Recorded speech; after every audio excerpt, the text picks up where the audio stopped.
Hello there. Before we get started on today's episode, I'd like to ask a short favor. If you're interested in either of the two books that I have written and am about to release, head on over to my website at theanxioustruth.com/books.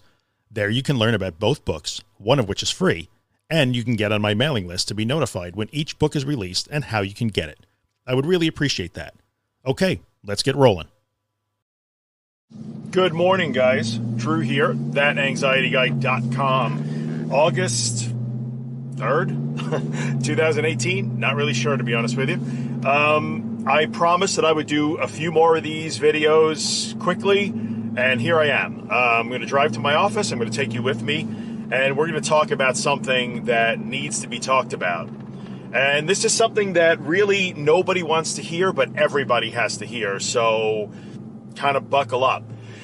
My last video, and if you haven't watched it, I will put a link in the video description. You should watch that one first, was all about the critical moment of decision when you are kind of in that escalating anxiety state, you're about to have a panic attack, and there's a moment when you have to make a decision in terms of how you're going to deal with that. And I talked all about that for about 15 minutes. And that kind of leads me to this next topic that I want to go over today, which I know is going to be a little bit rough, but we're going to do it anyway. And it's all about decision. It's also all about decision, but it's decision on a different scale. So in the last video, when I talked about that critical moment of decision, when, you have to decide in a moment as you're about to, either experience a panic attack or, your anxiety is rising and you have to decide, well, how am I going to deal with this? That is a moment of decision sort of at the micro level, right? At that particular moment, what's going to happen? Holy mackerel, this person's making a U-turn, but they shouldn't. So anyway, what's going to happen when you decide at that micro moment what to do with your rising anxiety or your panic? So what we want to talk about today is before you can get to the point where you could probably make that right decision. And what I talked about is you can decide at that critical moment, that tipping point, you can decide to do maybe what you've always done, which is start drinking your water or pop your mints or call your wife or your husband or your mother or run home or don't leave the house or get out of the car and go back into the house or whatever it is you decide to do. Snap a rubber band, pop a Xanax, whatever it is. You could decide to do those things and try and fight the anxiety and flee from it and escape from it and stop it from happening and all of those things. Or you can make the decision to just let it come, to just relax into it and just let that storm hit you right square in the face and let it go. And we talked about, and to me, I think that's the better way. Just let it come, relax into it, let it rage in your face and be brave and just let it happen without fighting it or judging it or engaging with the crazy irrational thoughts. You make that decision. Do you want to run from it or do you want to face it? And how you decide to act at that point is going to impact kind of not only the next 5, 10, 15 minutes of your life, but the next 5 hours of your life, the next 24 hours of your life, the next couple of days in some cases. So that critical moment of decision at the micro level, the moment of how am I going to handle this particular situation, that is so important. But before you can get to the point where you are probably ready to make what I think is the right decision in that situation at that moment, you have to make another decision at the 50,000 foot level, the macro level, if you will. And I think that decision is, I'm gonna go down a road here that I don't mean to. I'm not trying to trigger anybody. I don't want to cause any problems. I don't want people to freak out when I use the phrases that I'm going to use. But we need to talk about this in a real, honest, real way. So why do we choose so often and for so long to try to escape our panic and our anxiety? Like, why? Because it's uncomfortable, because we are afraid. We are trying to escape being afraid. We don't want to be uncomfortable. We don't want to be afraid, and we don't want to feel unsafe. Like, I get all that, and that is why we choose the wrong path. We choose to fight it. We choose to avoid it. We choose to hide, escape, retreat, We choose all of those things because of our drive to be safe and secure and comfortable and to not be afraid. Nobody wants to be afraid, right? And we know that we are only afraid. There's actually nothing wrong with being in the car or being in the supermarket or being at school or work. It's not those things. What you are afraid of is how you feel. Yet in your mind, and in my mind too, when I say your, I'm talking about us collectively, me included, the way I lived for a long time. You are afraid of some catastrophe that has never happened. But in your mind, you must escape those feelings, those sensations, those thoughts at all costs. You got to avoid them. Don't let them happen. Stop them from happening. I don't want them here. Why? Because they lead you down a path where you are projecting the worst possible case. And in the two most, I'm saying popular, the two most common worst possible cases that we are trying to avoid are death and insanity. And that's just reality.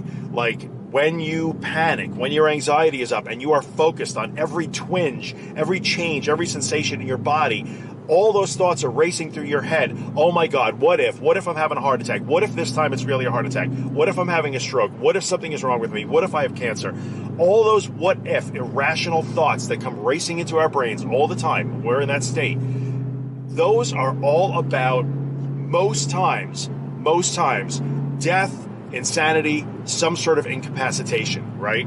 You are afraid you are going to die, be incapacitated in some way, or a very common concern, irrational concern, is I'm going to go insane, I'm going to go crazy, I'm going to lose my mind, I'm going to slip away. These are the things we are afraid of, right? So we know rationally that those things do not happen, yet we fear them anyway. And all of our avoidance behaviors are driven by that fear. I do not want to die. I do not want to be injured. I don't want to be incapacitated. I don't want to lose my mind. I don't want to go insane. So before you can get to the point where in that micro moment, just when you're about to go into panic, where you can make the right decision, what I think is the right decision, to just calmly, confidently, quietly, softly let it come and just let it be there. Before you can make that decision, you have a bigger decision to make at the macro level, at a higher view, at the big overview in your life. And I'm going to tell you right now what that decision is. You have to decide at some point, and I have talked about this in the past. I talked about it with Billy in a video over the winter. I'll try and link that. How people say, I get it, I have to accept it, I have to face it, I have to relax, I have to do all those things. I get it, Drew, but how? How do you do that? Everybody's always looking for, what's the technique, what's the trick, what's the tool, how do I face it? You don't, there is no trick, there is no tool, there is no shortcut, there is no technique. There is a decision to be made at a large level in your life where you literally decide, I would rather die than sit on this sofa and miss another family dinner, miss another, school recital, miss another family trip, miss another vacation, cancel more plans, lose another job, drop out of school. I would literally rather die than to continue to live this way. Because if you're watching me, there's a chance that your life is getting smaller and smaller and more restricted, and you may be at wit's end and you think, what the hell is going on here? How do I get out of this? I don't want this. I want the old me back. I want my life back. And in the end, what you have got to reach a point where you literally decide at a large level, the macro level in your life, I would rather die than sit on this sofa and miss life another day. And I am not kidding. That is a decision that you have got to reach. That, when you get to that point and you make that choice, that is how you do it. When you are resigned to that, you are resigned to that. I would rather die or lose my mind or go insane or have a stroke or whatever it is. I would rather that happen. If it's going to happen, let it happen, than to sit out life on the sidelines anymore. And let me explain how. You are not literally choosing to die, because let's go backwards again. Remember, our rational brains and everybody else around us in our lives, our friends, our family, everybody that doesn't understand, they don't understand. The reason why they don't understand is because they know you are not going to die. You're not having a heart attack. You're not having a stroke. You're not going crazy. They know this. The whole world knows this. But somehow, our rational brains know it, but our emotional brains don't. And we continue to run and hide and do all those bad things that perpetuate the problem for us. So when I say you have to decide that you would rather die or have a heart attack, have a stroke, go insane, whatever it is, than to continue to live the way you're living any longer, I mean, you have to decide to do that because the emotional reactive side of your brain is convinced that you might die. So when you decide to just face that head on without fighting it, you are literally deciding that you would rather face death than go on. Again, it's so important though. You are not literally facing death. You are not going to die. You have never died from anxiety, from panic, from the worst panic attack ever that you could possibly imagine. You know, you can't leave your living room. You are stuck in your house. The worst panic attack that you could possibly have alone on the other side of the world, stranded in a desert somewhere, would not kill you. Where there is no one to call and no safe behavior and no rubber bands to snap and no pills to pop, it still wouldn't kill you. You would not die. So you may be in that situation where you have to make that decision that says, I would rather die than live like this anymore. In your brain, you've got to make that commitment, and you are willing to face that consequence, even though that consequence is not real. So I hope you understand what I'm saying here. Like, this is an even bigger decision, because before you can make that micro level momentary decision of how you're going to deal with a specific instance in time, you're about to have a panic attack on a Friday afternoon, then you have got to make that bigger decision that says, that's it. I am done with this now. That is how you do it. So when you ask me, like, Drew, I understand I have to accept this and float and relax, but how? But how do you do it?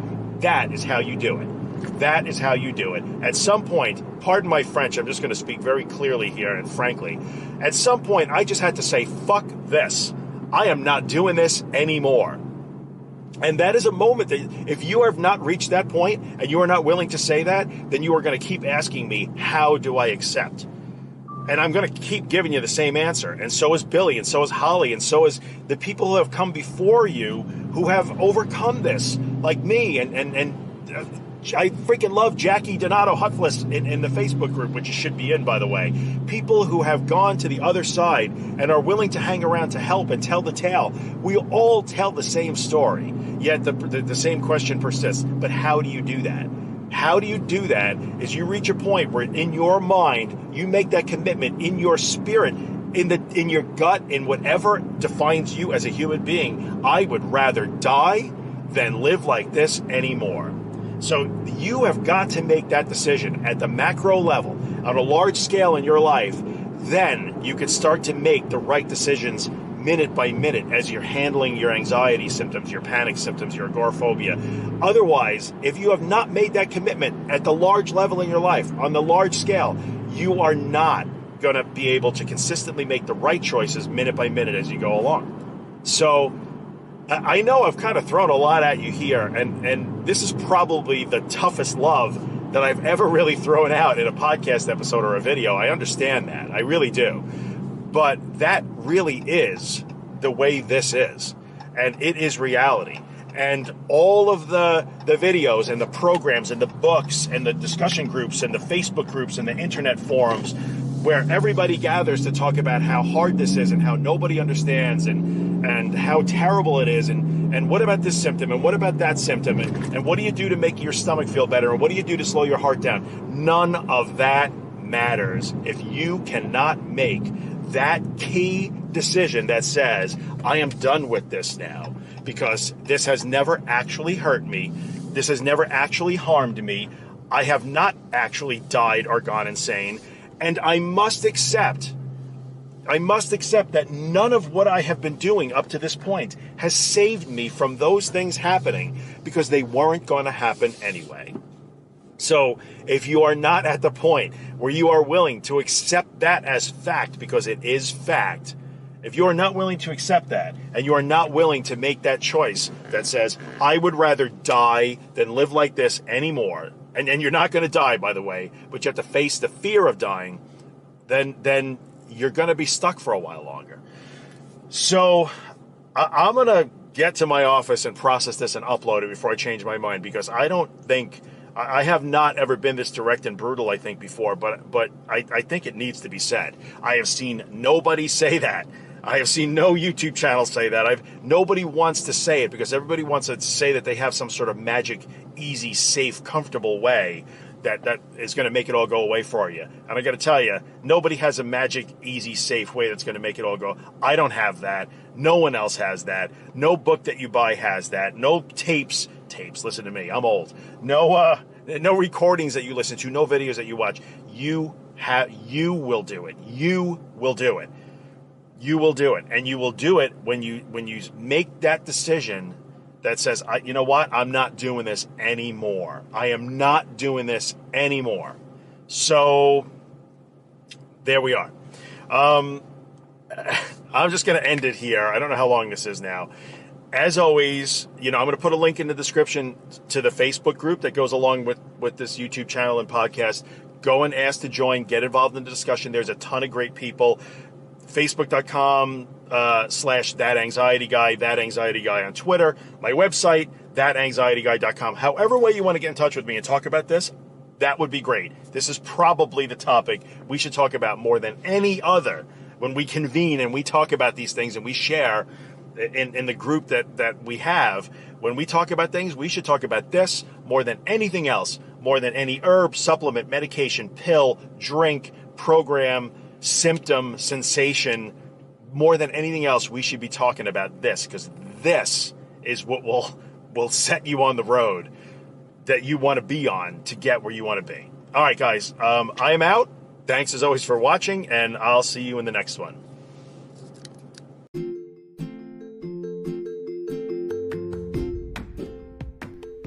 Hey, what's up, guys? Drew here. In the 5 years that I've done the podcast, I've never had a sponsor. But now it's time for me to put in a little plug for the day job, the business that I own. And that business is Managed WordPress Hosting. So if you have a website and it runs WordPress, and you'd like WordPress hosting that makes WordPress faster, more secure, and way easier than you ever imagined it would be, then check out Helix. You can find us online at iamhelix.com. That's IAMHELIX.com.